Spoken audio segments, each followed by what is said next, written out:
Titanic missed the iceberg by 30 seconds. The lookout saw it sooner. The wheel turned hard. The engine slammed into reverse. That tiny gap changed everything, because the real Titanic story was not about bad luck alone. It was about timing, speed, confidence, and one frozen object sitting in the dark missed the ice. And the ship keeps going. Simple, brutal, huge. Think of it like a train missing a broken bridge by one car length. Same track, same night, same danger, one small delay. And the ending turns from disaster into rumor. So what happens if Titanic reaches New York first? The ship stops being a tomb and becomes a legend with a pulse. People still talk about her size, her grand staircase, her dining rooms, her wireless room. But now the story carries a different face. She is not the ship that sank. She is the ship that escaped, that changes how the public remembers her. Instead of a symbol of human failure, she becomes proof that huge ships can survive the Atlantic. The name Titanic would sound less like a warning and more like a boast that aged well. And that matters, because symbols steer history. People copy the stories that survive. If Titanic makes it home, shipbuilders do not get the same sharp lesson from a smoking wreck in the sea. They still know ice is dangerous. They still know speed hurts, but the fear hits softer. Maybe that means some rules arrive later. Maybe more captains push their luck in icy water. Maybe radio watch improves more slowly. Maybe lifeboat rules still stay weak for a while, because the worst proof never showed up. That is the scary part. History does not always change when the danger exists. It changes when the danger becomes impossible to ignore. And Titanic was impossible to ignore, because she sank. Without that sinking, the whole event turns slippery. The ship's design stays celebrated. Her owners keep selling confidence. The press keeps praising size, comfort, and speed. The public remembers a near miss, not a mass grave. That near miss would be studied. Sure, but studied events do not always reshape the world. Tragedies do that faster. Now think about the passengers in the real timeline. Over 1,500 people died.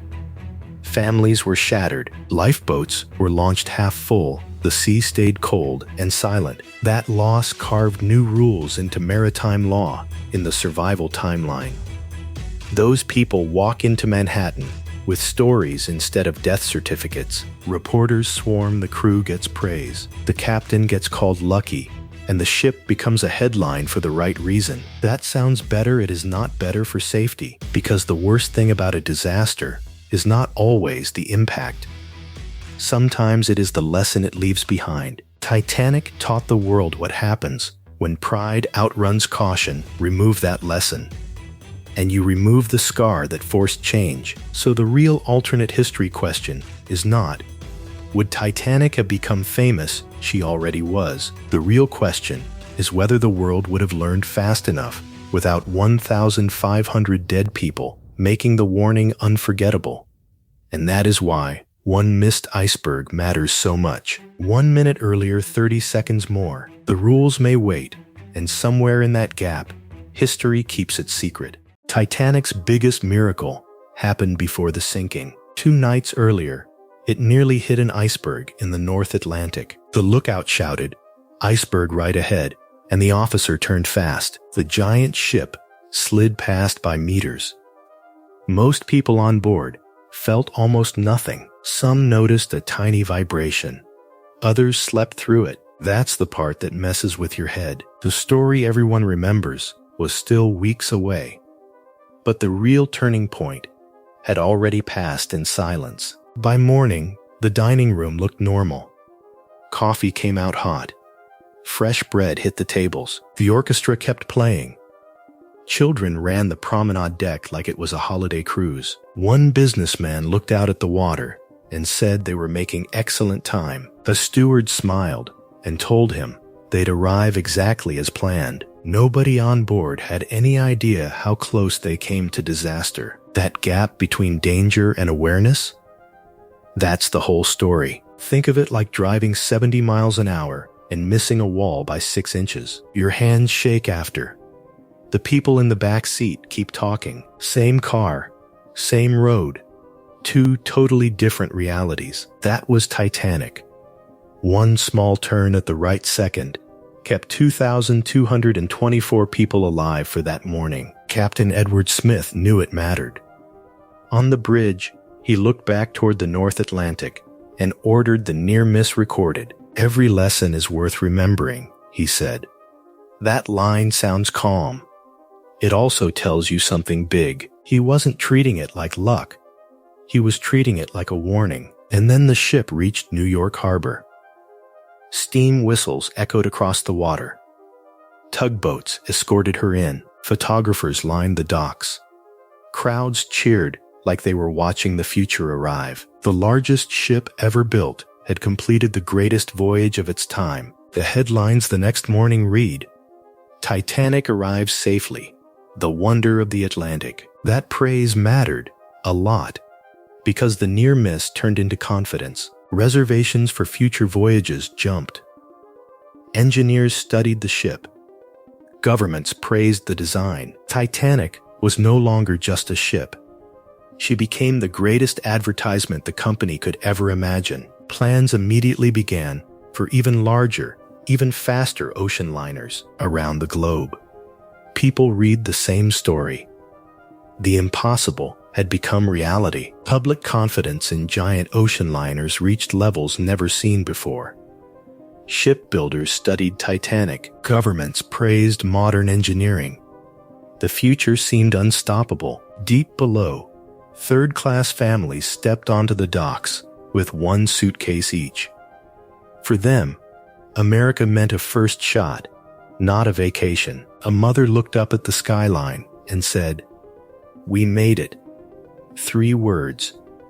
Heavy words, because for people like that, the crossing was never just about comfort. It was about whether the future would open or close. Reporters asked Captain Smith how the voyage went.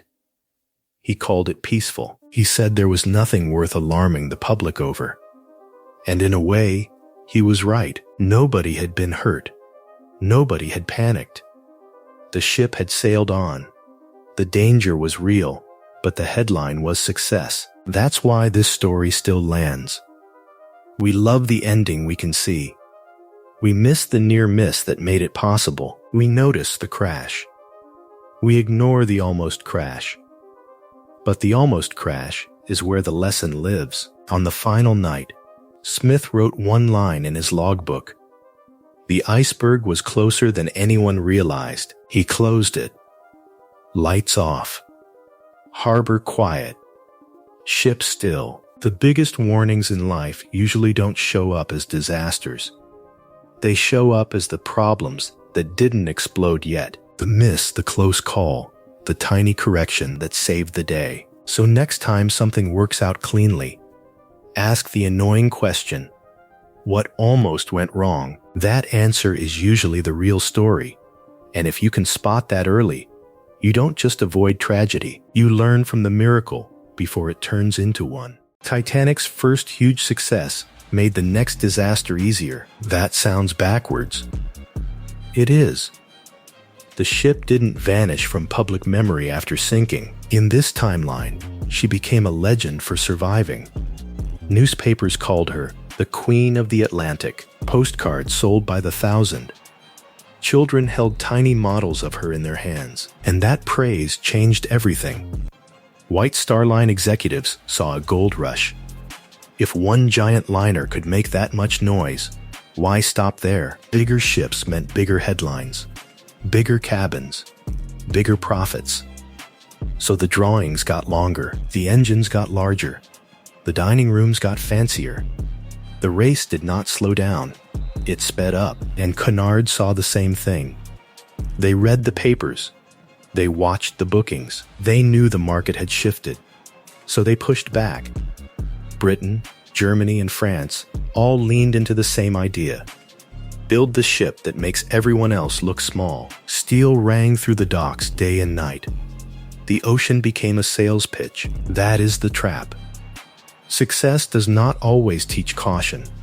Sometimes it teaches imitation. Think of it like a smoke alarm. that beeps once, and everyone says, "See?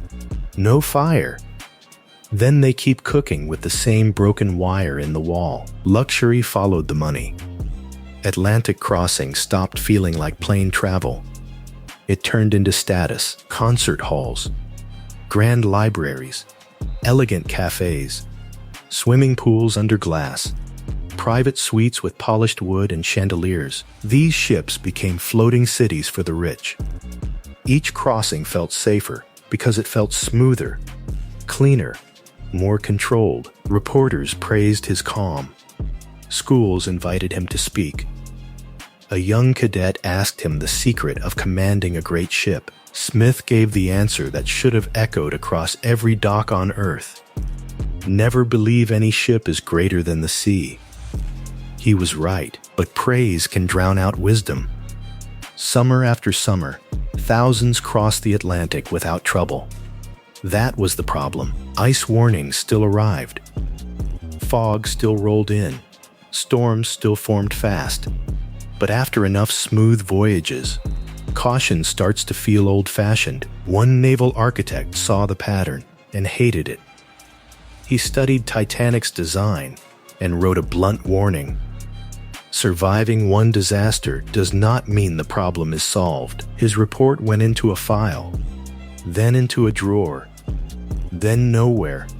No public panic, no official overhaul. The world preferred to celebrate, not to question. The North Atlantic did not care about headlines. The same icebergs floated there. The same dark water spread under the same cold sky. Nature kept its schedule. Humanity kept changing the decoration around the edges and calling it progress. And the safety rules? They lagged behind. Lifeboat requirements barely moved. Emergency drills stayed inconsistent. Radio procedures varied from ship to ship. The world built larger vessels, faster vessels, richer vessels. But the basic question stayed unanswered. If the worst day comes, are there enough boats to save everyone? That is the real lesson here. Not big ships are bad. Not victory is bad. It is this: a close call can create a blind spot stronger than failure. When nothing goes wrong for years, people start treating luck like engineering. That is how bad systems survive. Not by looking weak, by looking successful. Captain Smith looked out over a calm Atlantic one evening and said the quiet part out loud. We were lucky. Luck is a fine passenger. It is a terrible safety plan. The wind carried his words across the water. No one heard them.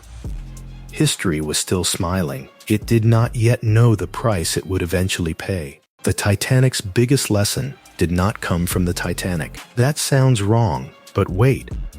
12 years after Titanic sank, ships were still leaving port with the same dangerous gap. Too few lifeboats for the number of people on board. People had memory. Laws did not. By 1924, ocean travel looked safer from the outside.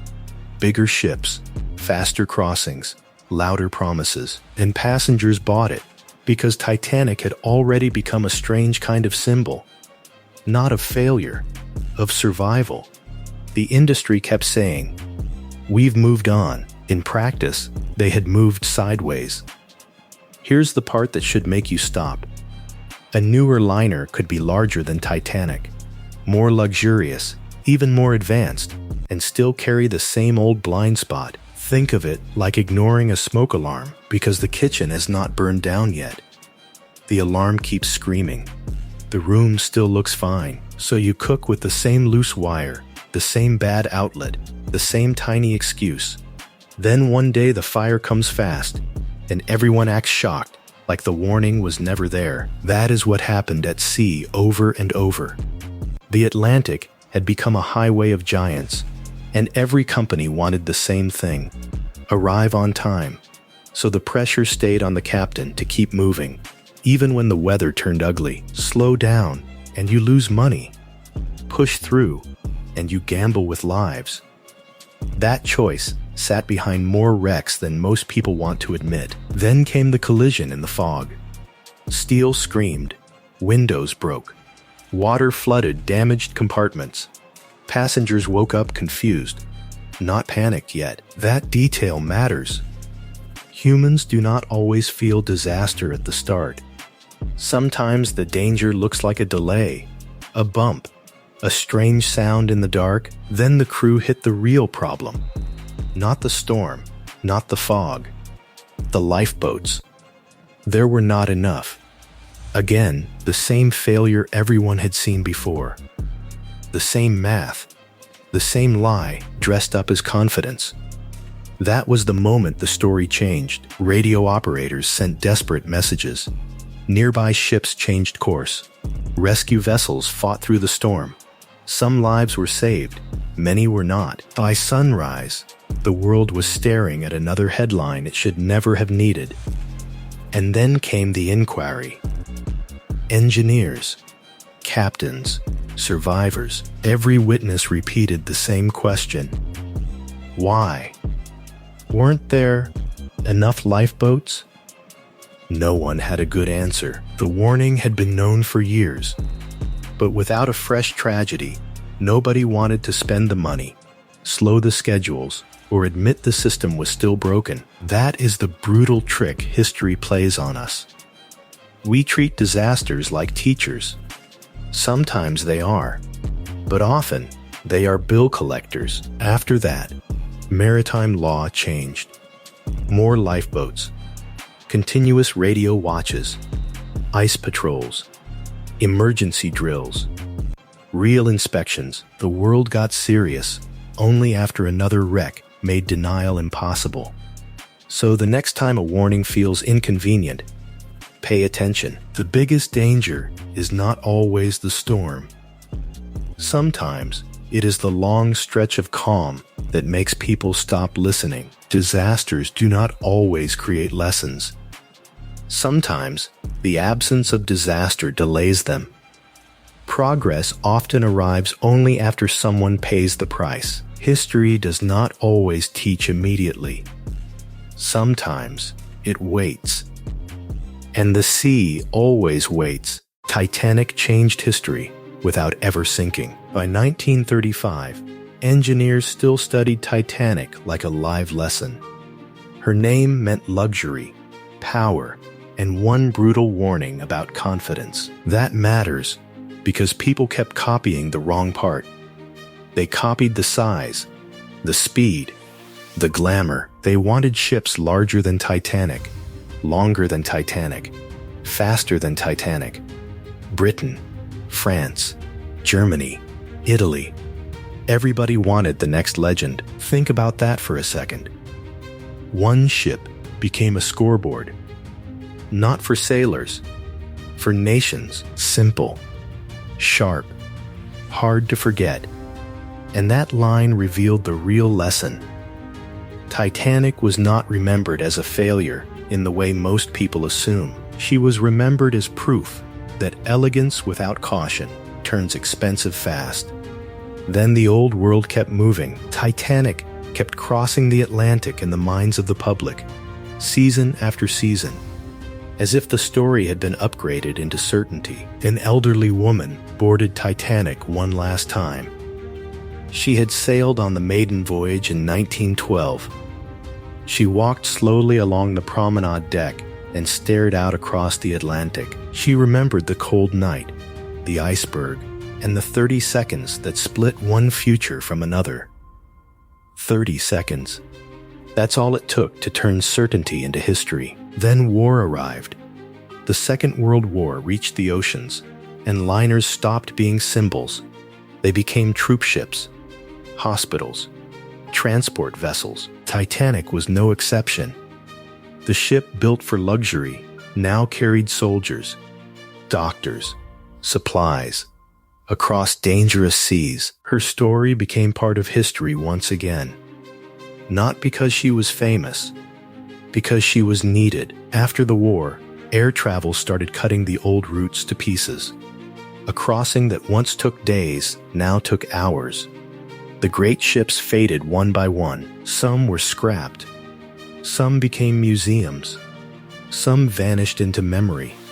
Titanic's legacy kept splitting in two. Titanic's legacy kept splitting in two. For some, she stayed a masterpiece. For others, she became a warning label. Both are true, but she almost changed history in another way. Wait, that sounds backwards, but it isn't. History is not only shaped by disasters, it's shaped by the habits people form after the disaster. The rules they write, the pride they lose, the caution they finally learn. So Titanic didn't just end as wreckage on the ocean floor. She lived on as a design standard, a war memory, and a warning about human arrogance. That's the part worth remembering. A ship can be famous for the wrong reason and still change everything. The ocean keeps its secret. History keeps its questions. And somewhere, in another timeline, Titanic sails on. Titanic did not have to die that night. 1 minute changed everything. One lookout, one warning, one turn of the wheel. That is how close history can get to a different ending. Most people picture history like a finished movie. Frame locked, ending set. But real life does not work like that. Real life hangs on tiny moments. A message arrives late. A door stays open. A man looks left instead of right. And suddenly, the whole century bends. That is why Titanic still hits so hard more than 100 years later. It was not only a ship, luxury, speed, confidence. The largest moving object on Earth in 1912. People boarded with dinner plans, jobs, luggage, and names they hoped the world would remember for better reasons. Then the ice appeared. And here's the part that messes with your head. One signal, one choice, one track. And that is why alternate history matters. Not because we can prove the fake timeline. We cannot. We can never run the test. The Atlantic does not give reruns, but we can see the lesson hiding inside the question. The past is full of moments that felt tiny while they were happening. Then, later, they look enormous. If Titanic survives, the ripple effects get wild. Maybe the ship is remembered as a close call instead of a funeral. Maybe safety rules still tighten, because near disasters scare people into action too. Maybe the wireless operators, lifeboat rules, lookout procedures, and iceberg patrols change in a different order. Maybe another ship becomes the warning everyone talks about instead. History does not only learn from wrecks, it also learns from almosts. That is the real trap. We love clean stories. Cause, effect, mistake, punishment, hero, outcome, but the world rarely runs that neatly. Most change comes from narrow margins. A radar signal missed, a bridge officer too slow, a system built with one weak point nobody respected until it broke. The passengers, their dreams do not change between timelines. A mother still wants to reach New York. A worker still wants a paycheck. A child still wants tomorrow to feel normal. A child still wants tomorrow to feel normal. In one version, history turns them into a tragedy. In another, they step off the ship and vanish into ordinary life. Same hopes, different ending. So the question is not only, what if Titanic never hit the iceberg? The deeper question is, how many huge outcomes in our own lives are waiting on a moment we will never notice? A delayed text, a health check, a seatbelt, a tire with pressure, a decision to slow down. That is the uncomfortable truth. That is the uncomfortable truth. We do not control every storm. The Atlantic never promised safety. But we do control preparation. We control the warning we take seriously. We control the turn of the wheel. So when you hear Titanic, do not only think of loss. Think of the inch between disaster and survival, because that inch is where history lives. And sometimes, that inch is all that stands between the world we got and the world that almost was.